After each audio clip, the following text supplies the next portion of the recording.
Hi, I'm Dr. Taryn Pestalozzi, and I'm very happy to be able to give you some insight into successfully performing weight loss consults virtually. I'm currently the Hills primary care intern at Kansas State University's Veterinary Health Center. My main role in this position is to run K-State's pet obesity clinic. Additionally, I consult on nutrition-related care with other services in the Veterinary Health Center, and I see primary care cases in the K-State Pet Health Center. My participation in this video is made possible by the generous support of the Hills Primary Care Internship and Hills Pet Nutrition.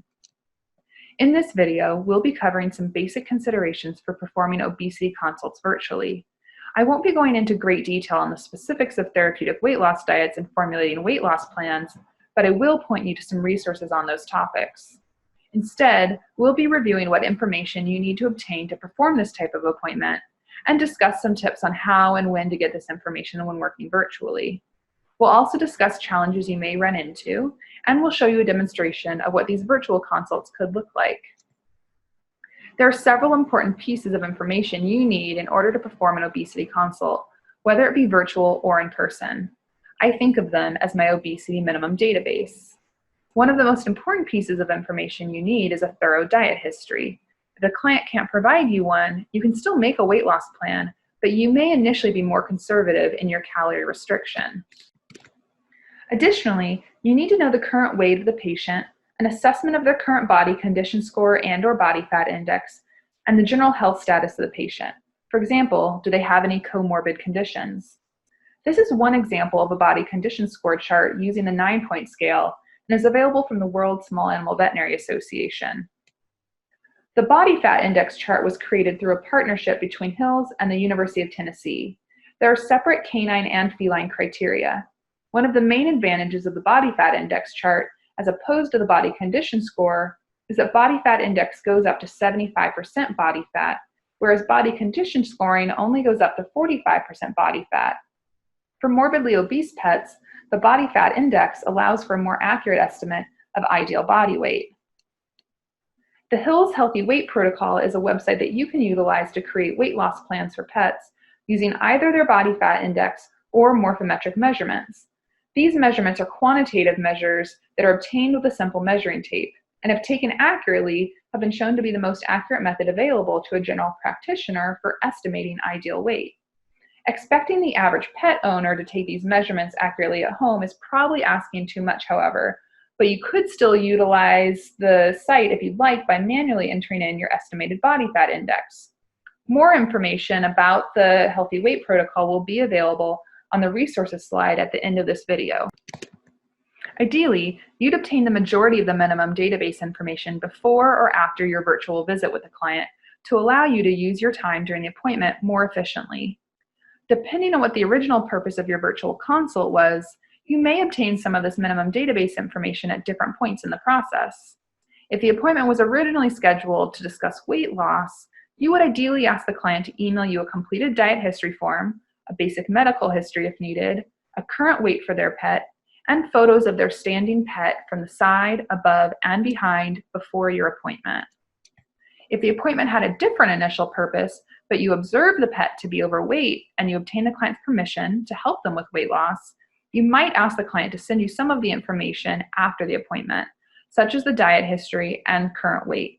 And you may be able to obtain some of it during the appointment, such as the pertinent medical history. In this situation, you may be able to have the client show you the pet live on video to assess body condition score and body fat index, or you could have the client email you photos or video later. As a side note, if the pet does have comorbid conditions and you are uncertain whether weight loss is safe for that pet or how to safely formulate a weight loss plan to accommodate those comorbidities, I'd recommend referring the client to a board-certified veterinary nutritionist for further evaluation and diet recommendations. Because you've streamlined your consult process to obtain most of the minimum database before or after the virtual consult appointment, this frees you up to go over important information directly with the client during the consult. If you were able to obtain a diet history in advance, take time at the beginning of the consult to briefly review it with the client.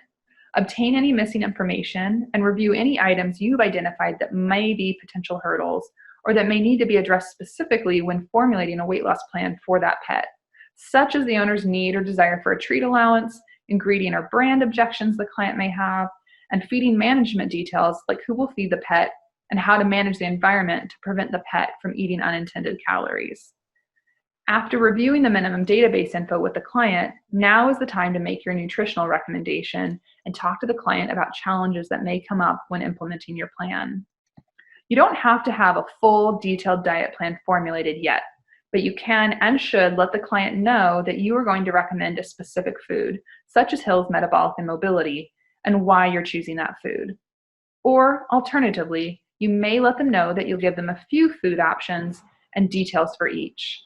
If you weren't able to get all of the minimum database info before the appointment, you can let them know that once you have all the information, you'll let them know if you have any questions, and then you'll finalize a plan for them. During this virtual appointment is also when I would go over necessary instructions for following the diet plan that may be confusing for clients, such as how to use a gram scale to weigh the food for smaller pets. Lastly, I'd let the client know the timeline for when I'll be emailing them their detailed diet plan, ask them if they have any questions, and then schedule them for their first recheck.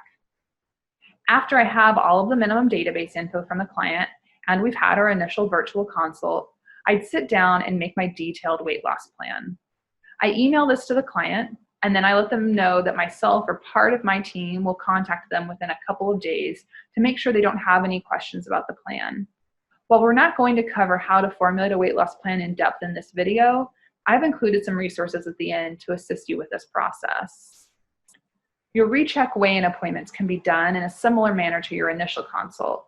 Have clients send you a current weight and photos of the pet in advance if possible so that you can assess body condition and body fat index and calculate the rate of weight loss since that first appointment prior to talking with the client.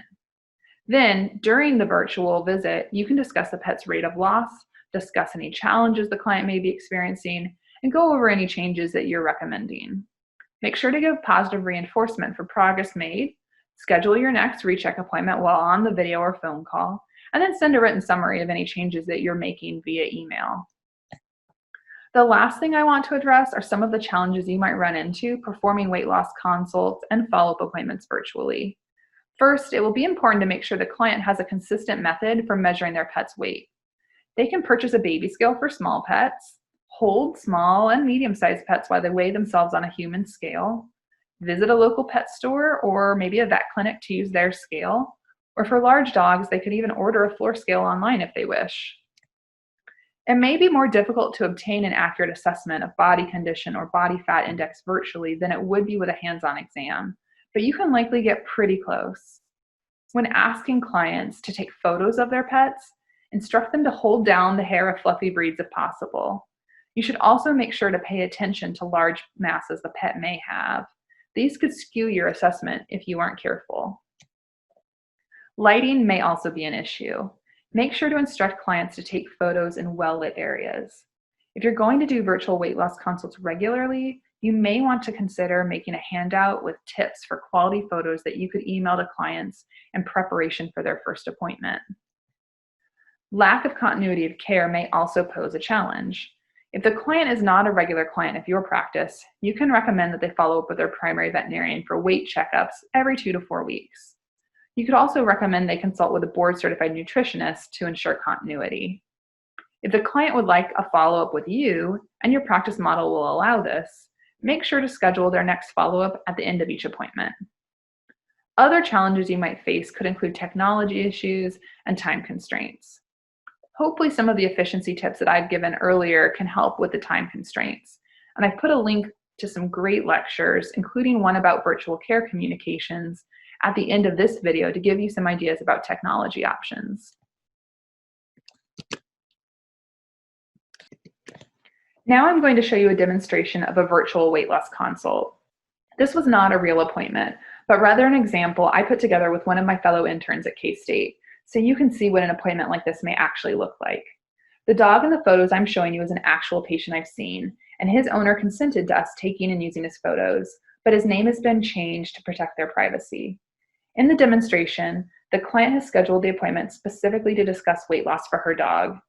He has been diagnosed at a previous vaccine appointment as being obese. The client has emailed me the completed diet history form, a current weight for Sparky, and photos of Sparky from straight above and from the side. Good afternoon, Ms. Jones. How are you doing today? Hi, Dr. Pestalozzi. I'm doing pretty well. How are you? Good, good. And are you ready to talk about Sparky and his weight and how we can hopefully get him down to an ideal body condition? Yeah, I'm ready. I'm a little nervous, he's always been a little bit chubby, but I didn't know it was such an issue. So I'm a little nervous about what you're going to tell me. Well, no reason to be nervous. It's going to be a good conversation. We'll hopefully get to the bottom of what's going on and get a plan for Sparky to start getting a little more spunky as he lightens up and can move a little bit easier. So I just wanted to go over the diet history form that you filled out and sent to me a little bit, just make sure we're on the same page, ask a few clarifying questions, and then we'll talk about what we're going to do moving forward and what kind of questions you have. Okay. So just to start off, on your form, you indicated that Sparky eats about 3 cups a day of the Hill Science Diet adult chicken and barley. Is that correct? Yes, that's correct. Great. And do you use like an 8-ounce measuring cup, or what sort of device do you use to measure out those 3 cups a day? Yeah, it's a standard measuring cup, and I try to make sure it's very level. It's not a big heaping scoop. Great. That's excellent. You wouldn't guess it, but I get people who tell me things like they're using a big gulp cup to measure their cup. So an 8-ounce measuring cup is exactly what we're looking for. So are you the one in your house that always feeds Sparky? Or are there other people that give him his meals? It's pretty much always me. I don't trust my husband. I think he would be a heaping scoop kind of person, so Okay, try to avoid that. great. And then it looks like Sparky also gets 3 medium milk bones, 1 of the regular size greenies, just the original flavor. And then he also gets 2 to 3 pieces of chicken every day. Is that correct? Yeah, it's the chicken isn't always every day, but probably most days. I usually saute some once a week or so, and I try to use just a little bit of oil, and then I'll save some chunks for him, and he gets them most days. And then sometimes some other veggies and stuff when I'm cooking, just a few little chopped up veggies. And every now and then my husband will let him lick the ice cream bowl or something too. Okay, excellent. I'm sure Sparky really likes that. But I appreciate you giving me a really thorough history. That's going to make things a lot easier for us to figure out what exactly Sparky is eating, how many calories, and then how we should go ahead in the future with what we should feed him. So I was going to ask you, you also have a couple of cats. Does Sparky ever get into the cat's food, or is he pretty good about leaving it alone? He does. I try really hard to pick it up when the cats are finished, but if I don't get to it in time, he usually does help himself. Okay, great. Well, we might have to get creative then. So we have a few options of what we could do to keep him out of cat's food. One would be if you have areas like a cat tree or some higher shelves the cats can get on. You might be able to put the cat bowls up somewhere where he can't reach. It can be good for your cats too. They might get some exercise having to jump up onto surfaces to get their food. If you want to get high tech, there are quite a few different automatic feeders out there that are triggered by the cat's microchips or by a little tag that they wear on their collar, and they only open up when those items are sensed. So that would keep Sparky from being able to get into them. Okay. And then there's a low tech version too of that same idea. You can get a big like Rubbermaid bin and cut a hole in the side of it so the cat's food is inside and the cat can fit through the hole, but Oh, Sparky can't get through the hole because he's a little bit bigger dog. So no matter how big you made it for the cats, he probably couldn't get through. So that might be an option you could do too that's a little lower budget. yeah, those are really good ideas. And my husband always loves to help out with projects and stuff. So maybe we'll try the elevation, and maybe he'll be interested in making one of those bins to try too. Yeah, I think that sounds great. Well, excellent. So I've looked at the pictures you sent me before our appointment. And by the way, those were really good pictures. Okay. You did a good job of making that a well lit area. and got pretty good photos of him from both the side and from the top. So I've used those photos to estimate his body condition score, and then also something we call the body fat index. So the body condition score goes from a scale of 1 to 9. 1 is emaciated, 9 is obese, 4 to 5 is ideal for most dogs. And I would say that Sparky's a 9 out of 9. When we correlate that with a body fat index, he's about 50% body fat. So a little bit higher than we would really like. Yeah, wow. Oh no. So I'm definitely feeding him too much then. Well, I think he's definitely been getting more calories than he needs to stay at what would be an ideal body condition for him. But I don't want you to feel guilty. You were doing what you thought was best for Sparky. I mean, every pet owner is trying to feed the best options they have or that they think are working well for their dog. So it's okay. We'll get it figured out. He is, however, right now at pretty serious risk of health conditions that could be caused by his weight. So we do want to go ahead and make a plan for him that is going to reduce his calories a bit. Maybe we work in some more exercise and we get him back down to his ideal body condition, which would be about 20% body fat instead of 50%. Okay. All right. So it sounds like you're ready to make a change because you scheduled this appointment and you've sent me all the information. So since he doesn't currently have any other health conditions we need to worry about, I think we can go with a pretty straightforward, just weight loss dog food for him. We don't have to address anything else like arthritis. So I'm going to recommend Hill's Metabolic chicken flavored kibble. It also comes in a lamb meal kibble. There's a few canned varieties also.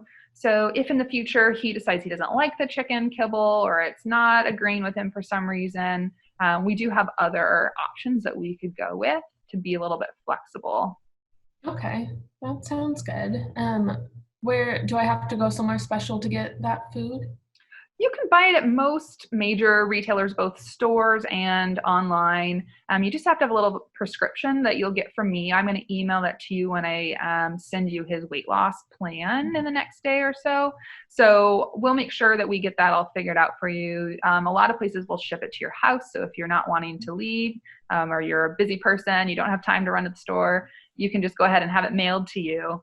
So once we get done here, I'm going to take a little bit of time. I'm going to calculate out Sparky's ideal body weight and what we think should be his daily calorie intake. And then I'm going to make you a detailed plan that tells you exactly how much food we should feed him. I'm going to include a treat allowance because I know that you've mentioned before that it's important for you, maybe for your husband, to be able to give him some treats throughout the day. So I'll provide a few healthy treat options. Do you know, does Sparky like carrots or cucumber or green beans? He does like carrots. We've tried those before. We could try cucumber or something else too. I don't think he's had that. Okay. A lot of dogs like cucumber because it's a little bit sweet. Green beans can be another fairly low calorie option that we can work through. And I have several others, but those are some of the ones that I start with normally. And then if you have treats that you've written down in your diet history form that I can fit into that treat allowance every day, I'll go ahead and I'll put those on the plan also and tell you how many or how much of those treats that you can give him. If your husband likes to give Sparky treats, I might go ahead and just portion out his daily treat allowance. You could do it kind of like meal prepping, like make a couple containers to use one, Monday, Tuesday, Wednesday, Thursday. And that way you can have hopefully just one person at least measuring out his food for the week or the day. The less cooks in the kitchen, the less chance we have for mistakes generally. Right. Sounds like you understand how things run around here.